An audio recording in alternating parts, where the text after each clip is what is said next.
What is happening, guys, and welcome back to a brand new video. Now we're doing something slightly different. We're not out exploring, we're not out on my bike. I'm literally just going to sit in front of the camera and talk openly and honest to you guys. So you've obviously clicked on the video because you saw the title and you want to know what is happening with the channel. And I'm going to be totally honest. Also, I'm going to be saying some things about other people. I'm not going to mention any names. So it's up to you to make your own mind up who you think I'm talking about. I don't want you to send any hate to anybody because that's not what I want. I just want to tell you openly and honestly everything about my channel, why it has taken such a nosedive, why I'm not getting the views I used to get, and why I just haven't been uploading abandoned videos recently. So we're going to cover that all in this video. But we're going to have to start right from the beginning, right back to when I first started the channel. So it's been about 3 years now since I started the Abandoned Explorer channel.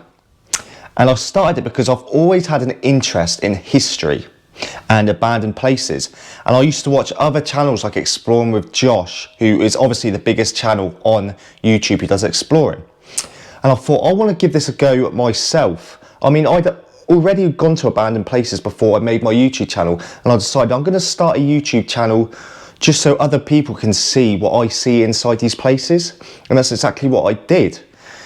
Now the first, I don't know, 3-4 months, it was slow and I wasn't getting any views, but that isn't why I started YouTube. I literally started because I just wanted to, like I said, show people inside these places. Then all of a sudden, we did an abandoned mansion called Mountfield House. And I put the video up on YouTube like any other video. And this video just started taking off massively. The views started coming in. I think within a couple of days, I had like 20,000 views on this video. Didn't do anything differently. And it was probably one of the worst filmed videos that I've ever done. I had the cheapest Sony, I can't remember what it was now. It was a Sony CyberShot camera, but it only cost me like £100. And we went there and I realised that for some bizarre reason, the one battery that I had for the camera was low, even though I'd put it on charge. So I think the camera was faulty anyway. But we went to this abandoned mansion, and because I had hardly any battery, I kind of rushed around. And it is now the most viewed abandoned video on YouTube, which is crazy. And that catapulted my channel. I was getting thousands and thousands of subscribers every single day. It was crazy. Honestly, I would never have thought in a million years that this would have happened to me. I'm not going to sit here and say I was one of the first abandoned YouTube channels in the UK. I was one of the first. Let's just say I was up there with one of the first abandoned UK channels in the UK. Now, ever since that video started going viral and getting more and more views, I did notice that there were other exploring channels popping up, and I was getting a lot of messages off people asking if they could collab with me. Now, I've always been one of these people that likes to help other people out, and I met one channel, I'm not going to say any names, who wanted to explore with me. So I travelled up to where they live, and we collabed. And we stayed in contact for quite a while, and we become good friends. Well, which I thought we was going to be good friends. And like I said, I was trying to help this channel grow because that's the person that I am. I like to help other people out. So I was shouting out their channels in a lot of my videos that were getting thousands and thousands of views. Let's just say we were getting a lot of views at that point. So I really was helping their channel out. So I come back home after I met up with this other exploring channel. And I arranged with a good friend of mine called Lucas Elliott. We arranged a road trip. And we was going to do this road trip with quite a well-known YouTuber called Steve Ronan, who still is now, honestly, one of the most genuine people that I've ever met through YouTube. So no hate towards Steve Ronan. Honestly, he is such a good lad. He's such a humble person as well. We decided to plan this road trip, me, Lucas Elliott and Steve Ronan. But me being me, I thought, right, I'm going to invite a few people who I think could benefit from this road trip and their channel could benefit, because we are going to hit some of the best locations in the UK. And that's what I did. I invited the people that I went up to stay with. They come down onto the road trip, and I invited my good friend Taser, who I'm still really good friends with now, so no hate towards Taser at all, and no hate towards the other person that I'm talking about as well. Like I said, I don't want no hate like sent their way, because I'm over it now, but I'm just explaining to you guys, all right? The road trip come to an end. It was a brilliant road trip, I'm not going to lie. It was probably one of the highlights of my time on YouTube. Really did enjoy it. We all went back home. A second road trip was being planned. Now this road trip was going to include exploring with Josh. Yeah, one of the biggest exploring channels on YouTube. I think he's got something like 4 million subscribers, which is amazing. And this is where things started to change. So we all met up, me, the other group who was also on the road trip, who was on the first road trip that I invited because I wanted to help out. We all met up, we met exploring with Josh. Now this is where things started to get a little bit weird. The people that I invited on the first road trip, it kind of seemed like they didn't want anything to do with me. I was like, it was almost as if I was outcasted a little bit. And these people just wanted to know Josh. It was like, honestly, it was quite uncomfortable. It's like they tried to get in every single footage that they, that Exploring with Josh filmed, they were trying to get involved with.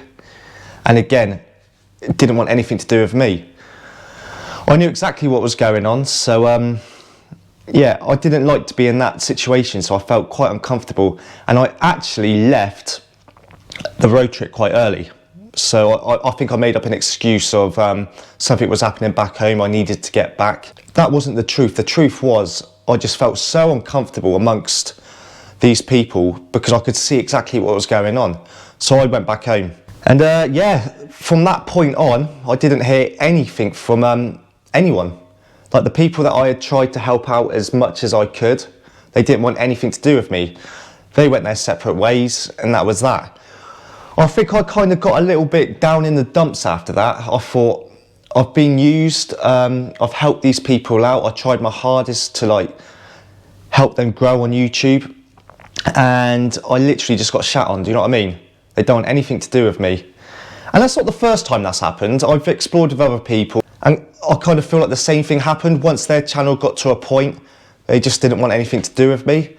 Now when I did get off this road trip, I felt a bit deflated and I didn't really want anything to do with YouTube for a little while, so I didn't upload for about 2 months. And when I finally did decide to start re-uploading, that is when my channel took a massive nosedive. I had realised that everybody that was kind of watching my videos had kind of moved on to the most relevant like channels who are uploading videos every single day. And I completely understand that. That is how YouTube works. But I think that kind of took a bit of a toll on me because I went from my channel exploding and being one of the biggest exploring channels in the UK to this like channel that was barely getting 2,000 views a video. And yeah, I mean, I'm not gonna lie, it was hard to take. And even to this day, the channel hasn't really recovered. But that's like anything. If you enjoy watching a certain kind of video and that person stops uploading, but there are other people out there that are doing the same thing and maybe doing it even better than I was doing, that is what's going to happen. People are going to move on and start following, yeah, that next person who's doing things better. Now, why haven't I been uploading abandoned videos now? Why has it been about 2 months since I uploaded my last one? Now, there is a few factors involved with this. One being I've now got a full-time job, so most of my time is spent working and earning money.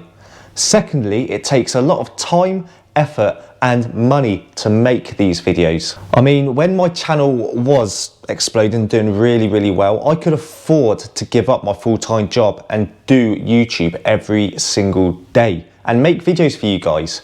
But now my channel has took a massive nosedive. It is a lot harder. It is a lot harder to get out and get the time and the funds to make abandoned videos like every single day. And even making one once a month, it is still pretty hard. Also, and this is one of the main reasons, is the urbex community now is more toxic than ever. There are some people involved in this community which it is disgusting. I mean, if you guys could see some of the comments that I receive from people, and most of these people are people that are photographers. Now, if you guys didn't know, photographers who take photographs of like abandoned buildings, absolutely, I'm not saying all of them, but the majority absolutely hate YouTubers and what we do. And they blame us for a lot of these places being like damaged, trash, which I don't really understand, because in my videos and a few other people that I know, we never give away the location, and we try our hardest to hide the location from people that are watching, so they can't just turn up and yeah, like destroy the place. So sometimes I really just don't understand that, but we get some really bad comments from these people. And there's also a website, now I'm not going to say any names because I don't want to get done for slander, but there is a website, quite a big website, that is dedicated to like urban photography. And I've dealt with the owner of this website. I've spoken to him, and he's a nasty piece of work. He really is. Yeah, he's one of these people that doesn't take the time to get to know you. He just insults you straight away. Personally insults you, nothing to do with urban exploring, but he will insult you, and I'm pretty sure he gets people in his group on his website to come over and attack us YouTubers as well. But it got to the point where some people, they were being nasty about my family, and it's when people start talking about my family in a negative way, that is when things start to get a little bit, yeah, personal, and I do not like at all. If it's directed purely at me, I can take it. I mean, I've been in YouTube now for what, 3 years, and I've had everything said about me, and it really doesn't bother me. But as soon as it starts getting personal towards people that are not involved with my channel. And also another factor is urban exploring on YouTube has become one big competition. I mean, everybody is out to outdo everyone, if you understand what I mean. Everybody wants the most subscribers, everybody wants the most views. And it's horrible to see, because when I first started, everybody used to help each other out. Now it's just one big competition, everybody is out for themselves. And yeah, it's a bit sad. It's a bit sad to watch. And since I've took like a back step and I've been watching what has actually been going on, it does make me think, do I actually want to be part of this this toxic community? But I know that I'm never going to stop doing this. It is something that I've enjoyed doing. It is a passion of mine. So you guys that have been supporting me since the beginning, you do not have to worry. I am not going to stop uploading abandoned videos for you guys. I am going to get back into it. I just need like a month or so to get my head back into like the game, because I've been out of it for such a while now. So within that month, I may be uploading like, I don't know, the odd magnet fishing video, the odd ride on my bike video. I know that's not what you guys particularly want, but them videos are easy at the moment for me to make for you. So yeah, just stick with me, guys. I really do hope I've covered a few things in this video for you guys. Some things that you guys may have been wondering what is going on with the channel. So yeah, I mean, I haven't stopped. I've not stopped, and I never will stop exploring abandoned places. And we will be back. We will be back. So yeah, I mean, I don't know what else to say. That is the story behind my channel and why it has took such a nosedive. But yeah, thank you for watching. And until next time, carry on exploring, you beautiful people. Peace.